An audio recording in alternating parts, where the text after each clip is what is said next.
there, this is John from Heroes and Legends, and welcome to the last day of Battle for Zendikar's Spoilers. So believe it or not, we made it there. Tomorrow the full set will be spoiled. We'll go ahead and start our full set review of the white cards tomorrow as well. And over the next 5 days, we'll be putting out videos for the rest of the set. So if you're new to the channel, definitely a good time to subscribe. Hopefully we'll get you ready for that pre-release in another week. So having said that, let's look at the 6 cards that we have spoiled today. But before we do that, just wanted to show you a better picture of Scatter to the Winds. This was spoiled yesterday, but it was very hard to see, so I won't talk about it again. If you'd like to hear my thoughts on this card, check out yesterday's video. But here it is, just so you can get a chance to see it. The next bit of information is more of a leak, not confirmed, than it is a spoiler. But it came from a relatively reliable source, one of the moderators at MTGsalvation.com, so just wanted to put it out there for you. The card's called Blighted Fen. It's an uncommon land. Tap to add 1 colorless mana to your mana pool, or pay 4 in a black, tap to sacrifice it, and target opponent sacrifices a creature. So if this is the case, this probably means that this is an uncommon cycle of lands. We saw the blue one yesterday, which lets you draw 2 cards. I like that one a little better than this one. It's great to make your opponent sacrifice a creature, usually a really good effect. The fact that you're paying 5 and sacking this land to do it means you're probably in the late game and you're in an environment that has a lot of tokens, a lot of small creatures running around. So it's not going to give you a whole lot of value, unfortunately. Not a horrible thing by any means and limited to maybe run a 1 of, but don't expect it to really decimate the board state or anything like that. So I do like the blue one better. If this is a cycle indeed, the same source that brought us this card mentioned that it would only leave 2 total spots than for man lands. So we'd probably get 3 man lands in the next set and only 2 in this one. And it seems very plausible. Alright, let's move on to the actual spoilers for today. The first one is Gruesome Slaughter, cost 6, it's a sorcery, this is rare. Until end of turn, colorless creatures you control gain tap. This creature deals damage equal to its power to target creature. Decent limited card. I mean, it's a rare. You're not going to see it all the time. If you're playing a lot of colorless cards, you have some Eldrazi's, that's your theme in limited. Maybe you drafted around that. This will be a fine card for you. Other than that, I don't see a whole lot of use for it. It does decimate the board state under the right conditions, but it is a little bit situational, so it's not going to really make standard. Don't know if it's even reliable enough for a lot of commander decks, to be quite honest. Next is Part the Waterveil. This one costs 2 blue, 4 colorless. It's a sorcery. This one's a mythic. Take an extra turn after this one. Exile Part the Waterveil. And it has Awaken 6 for 3 blue and 6 colorless. Okay, so you're paying 6 for a Time Walk. Probably too expensive for standard. However, this could be an okay limited card in the right deck. If you have a real aggressive deck with a lot of small creatures and you're going to be able to get even a second combat phase out of this, it could be worth your trouble. Costs 1 more than, say, a Time Warp, so that doesn't feel super great. But the fact that you can, perhaps in a late game, use the Awaken 6 ability, that makes it okay. I guess that I'm paying the extra mana for it. But that Awaken 6, quite honestly, is not going to come in too often. 3 blue and 6 colorless is quite expensive. Great effect. I mean, you're getting a 6/6 creature, but at the same time, that creature doesn't have evasions. Kind of is what it is there, but I think the fact that you're taking the extra turn and getting the combat step is what makes this card a decent limited card. And you're not going to see a whole lot of it because it is at the mythic rare slot, but if it shows up, I'd probably try to play it in limited.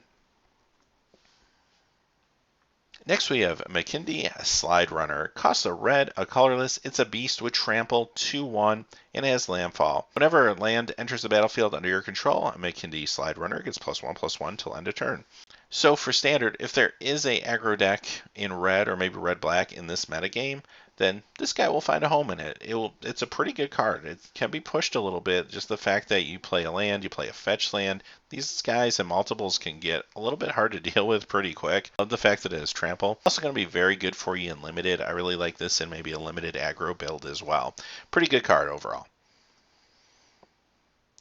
Next we have a Snapping Gnarlid. 1 green, 1 colorless, and this is a 2/2 beast, and it has landfall. Whenever a land enters the battlefield under your control, Snapping Gnarlid gets +1/+1 till end of turn. So this one is your Grizzly Bear with upside. Again, if there's an aggro deck in Standard that's looking to play green, this could be a part of that. So again, it's common, it can get really big and surprise you with the landfall. Doesn't have the trample to help get the damage across, but still pretty decent card considering only paying 2 for it. Very, very good card in limited as well. Now you do want to remember you are in an environment with a lot of big creatures, so aggro is going to be a decent strategy early game to punch across some damage, but then you'll probably also need a late game strategy to put it away, whether that's some direct damage, maybe some big creatures of your own. But overall, very good card. Next we have Sire of Stagnation. This is 1 black, 1 blue, 4 colorless. This one's also a mythic, and it's an Eldrazi, 5/7 with Devoid. Whenever a land enters the battlefield under an opponent's control, that player exiles the top 2 cards of his or her library. You draw 2 cards. This one's interesting to me. So it's kind of a landfall hoser, which is very cool. You just rarely haven't seen anything quite like this before. Now it is mythic rare, so it's not going to show up a whole lot in limited, but when it does show up in limited, you're going to feel pretty good about playing this card and drafting it. Even though it costs 6, you get a nice blocker out of the deal, and you really just hose anyone who's playing landfall. It's pretty interesting. I like this card in limited, definitely. A little too expensive, I think, for what it does in the standard format, and you're also kind of relying a lot on your opponent trying to get extra lands into play. Under most circumstances, your opponent can simply hold lands once they get to the mid to late game if they need to, unless they're playing maybe a control deck. But for the most part, I don't really know if this is going to be super great in that situation. This will really shine though as commander. I think this could be a fun commander card. The only thing is this is going to make you target when you put it on the board, and it itself can't defend you really well. It can't defend against flying. It itself also doesn't have any evasion, so you do have to think about that. But it might be fun to just kind of throw out there in a game and see what happens. And our last spoiler of the day is actually a reprint. It's Pilgrim's Eye. Costs 3. It's an artifact, a creature, Thopter. 1/1 with flying. This is an uncommon. Pilgrim's Eye enters the battlefield and may search your library for a basic land card, reveal it, put it into your hand, and then shuffle your library. So a good support card, just in general. You're going to play this in limited. It's going to help you pull your lands. Now, it can't get you any of those fancy new dual lands. It can only grab a basic. But at the same time, that's not a horrible thing, especially if you need a way to enable your Converge mechanic. However, I don't know. I feel like maybe I would have liked to have seen this at Common to make me feel a little better about the Converge mechanic being something that's possible to pull off.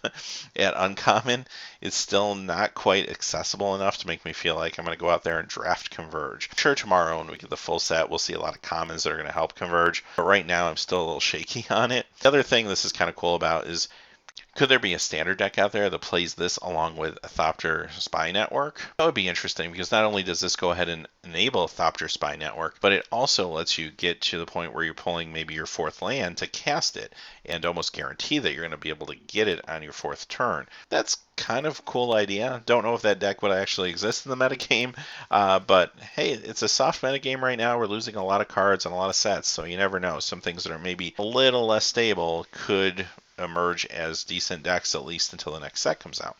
So anyway, having said that, those are our spoilers for today. Again, I just want to thank you all for watching. If you haven't checked out our Patreon page yet, please do so through the link on the top right corner or the annotation on the next slide. As always, thanks for watching. We'll see you tomorrow for the white cards for Battle for Zendikar. And until then, have a great day. Hey, thanks as always for watching. These videos are made possible by viewers just like you through Patreon. Please check out our Patreon page by clicking on the top right. Down below, we have more links to quality Magic the Gathering content. And if you're interested in seeing trading cards open that aren't Magic the Gathering, check out the link to our trading card channel, Heroes and Legends Trading Cards. Thanks and have a great day.